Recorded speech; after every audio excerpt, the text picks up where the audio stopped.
Gentlemen, we went over the rules in the dressing room. I want to caution you to keep this fight clean at all times, protect yourself at all times, and what I say you must obey. Good luck. Touch him up. Can he continue his domination of bigger and heavier men? A man that's never been stopped.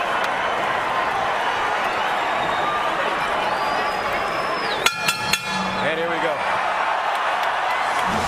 18 big wins coming by way of knockout and representing Tagbilaran City, Philippines, Mark Magnifico Magsayo!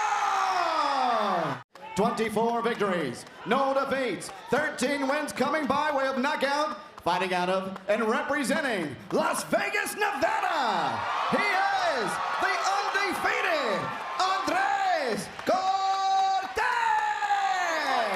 Mark Magsayo delikado sa undefeated ngayon na makakalaban. So ito na nga mga idol, at ilang saglit na lamang ay atin na pong muling makikita na tumapak sa ibabaw ng lona ang ating kababayan na si Mark Magsayo, na kung saan kanyang kakaharapin ang isa sa kinikilala bilang mahusay na boksingero dito sa lightweight division. At ito na nga po ay walang iba kundi ang undefeated fighter na si Andres Cortez. Si Cortez po ay isang dekalibreng boksingero na pressure fighter. Gustong subukan nitong si Andres Cortez ang lakas nitong ating kababayan na si Magsayo, kung hanggang saan nga ba ang kaya nitong ilabas sa kanilang magiging sagupaan. Ito'y dahil sa naniniwala po kasi itong si Cortez na ang lakas daw di umano nitong si Mark Magsayo ay parang isang normal na boksingero lamang. Gustong iparamdam ni Cortez kay Mark Magsayo ang pagkatalo na hindi nito malilimutan sa kanyang buong boxing career.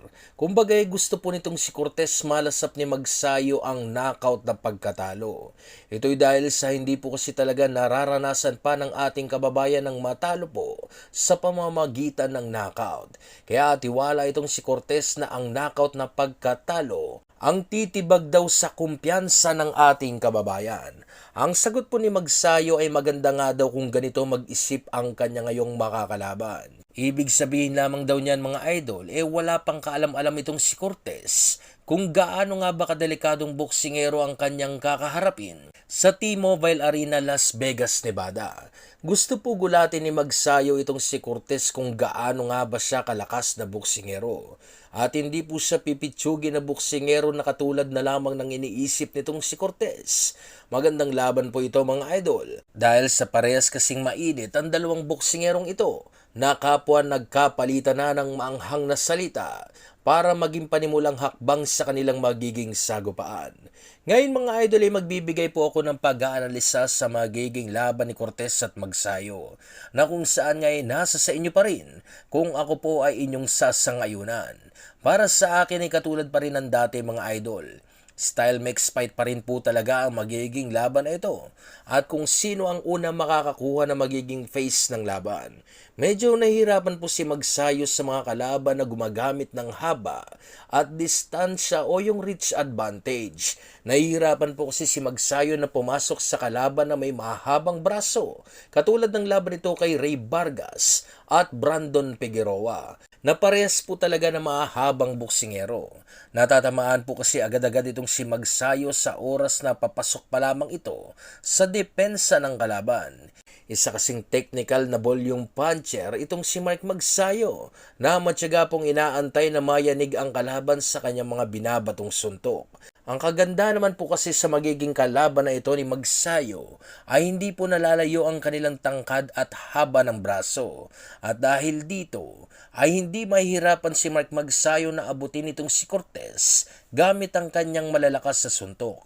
Isa sa mga magagandang pinagbago ni Magsayo ay hindi na ito naghahanap pa ng malilinis na anggulo para magbato ng diretsyong kanan, na kung saan ay kahit sa panimula pa lamang ng laban ay agad-agad nang bumabato ng madidiin na kanang suntok si Magsayo. Ibig sabihin lamang nito mga idol, may sapat na hangin na sa katawan nitong si Mark Magsayo para magbato agad ng malalakas na mga kombinasyon sa unang bahagi pa lamang ng laban. Isa kasi talaga sa nagiging problema ni Mark Magsayo ay ito pong kanyang stamina na hindi nakakabitaw ng mga suntok sa tuwing siya ay nauubusan na po ng hangin sa katawan.